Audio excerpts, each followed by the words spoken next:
भजन करोगे। जब कोई पुराने लोग कहते थे, कई बार क्या होता है कि बात जब कही जाती है तब उसके मतलब कुछ और होते हैं, लेकिन बाद में मतलब तो खो जाते हैं, बात रह जाती है। मैंने एक कहानी सुनी थी। कहानी ये थी कि एक आदमी ने 4 बंदर पाले और उनको पिंजरे में बंद कर दिया, और कहते हैं ऊपर केला लटकाया, पिंजरे के ऊपर केले का जो गुच्छा होता वो लटकाया। कहानी बहुत प्यारी है। बंदर और एक छोटी सी सीढ़ी लगा दी केले तक पहुंचने के लिए। पिंजरे में बंद थे बंदर, और बंदर पिंजरे केला दिख रहा है तो सीढ़ी पे चढ़ा केले को लेने के लिए, लेकिन ऊपर से क्या कहता था, ठंडा ठंडा पानी गिरा देता था।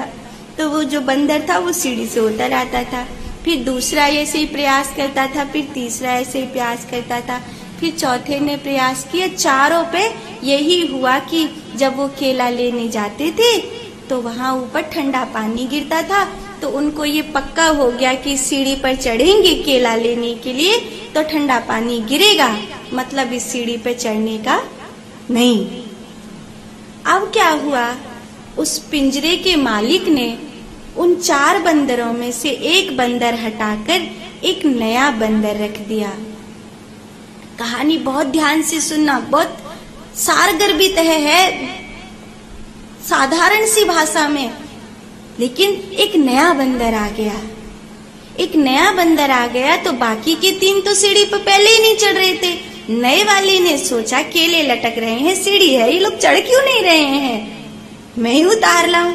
तो वो चढ़ा तो बाकी के 3 ने उसे पकड़कर पीटा और उसे समझाने की कोशिश करी कि उसके ऊपर चढ़ना नहीं।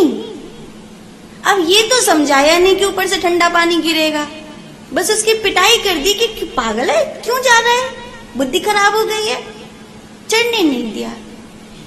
तो जो नया बंदर आया था उसको ये नहीं पता चला कि सीढ़ी पे चढ़ते हैं तो पानी गिरता ठंडा, इसीलिए ये लोग नहीं चढ़ने देते।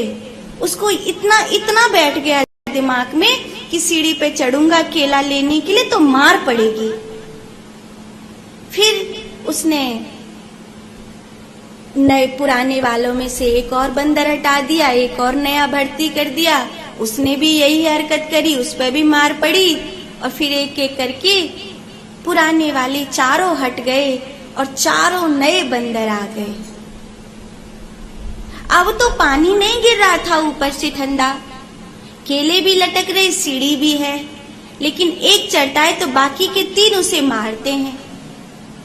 तो ये फैसला हो गया कि सीढ़ी पर चढ़ेंगे तो मार पड़ेगी।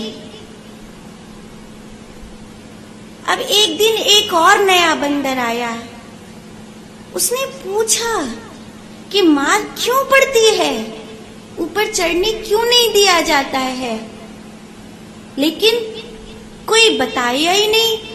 बस उनको इतना ही पता था कि सीढ़ी पर चढ़ोगे तो मार पड़ेगी, बाकी के जो 3 बंदर है वो मारेंगे।